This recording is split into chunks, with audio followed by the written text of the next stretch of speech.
Welcome back to another episode. Let's begin. This was like 2 years back.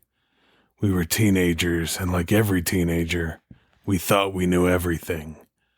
For the sake of the story and identity, I will call my friends Brayden, DJ, Lewis, and Kyle as their names.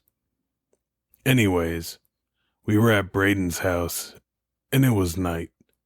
His parents were all sleeping, so his dumb teenagers come up with the idea of ding-dong ditching. DJ also came up with the idea to wear a ghillie suit. This was to see who could hide in a neighbor's yard the longest.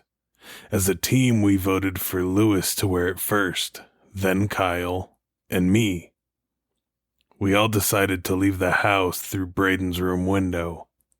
His room was ground level, so we didn't have to jump.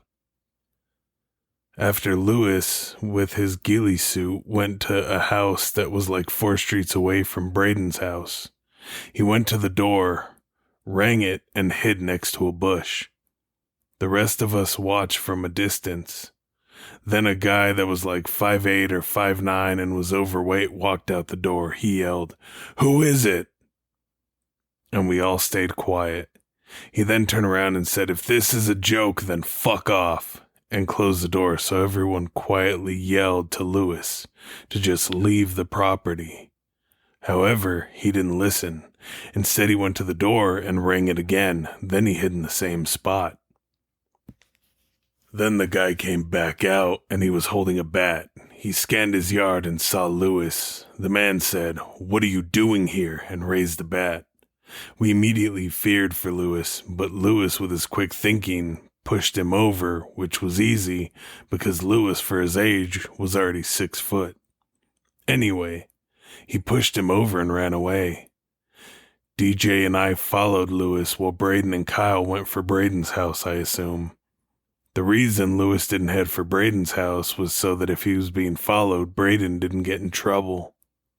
Then the 3 of us ran 2 streets away from that house and further away from Brayden's house. We then hid behind a different house whose lights were not on, and we assumed this person or family was asleep. Then we saw a figure walk on the streets, and was way skinnier, so we thought it was Kyle coming back for us. So we came out and whispered for him to hide with us. However, our eyes soon met the eyes of a guy way older than us and said, "So you the ones ding-dong ditching?" Immediately we ran and went into a forest. Not knowing where we were heading, none of us turned around. Lewis dived in a bush, so DJ and I did the same. We didn't see the man now that I look back. I think it was because he didn't want to do too much for a group of ding-dong ditchers. Now back to the story. Once we knew we had lost him, DJ took out his phone and saw 10 missed calls from Brayden. So we called back, and Brayden immediately answered. He asked where we were, and we gave our location. He asked if we were safe, and answered no. He said why, and we answered that people knew who we were and what we did. Brayden asked if he could help, and we said no. After all, we wouldn't want more people getting involved. DJ hung up the phone and went on Google Maps. Luckily, we had signal here.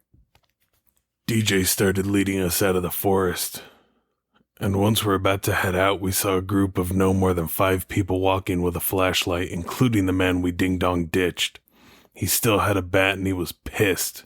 We looked at each other and realized if we wanted to make it out unnoticed, we had to do it silently. So once they passed the street in front of the forest, we ran straight to Brayden's, even passing the houses where the people still had lights on. But we didn't care. We just wanted to make it back alive.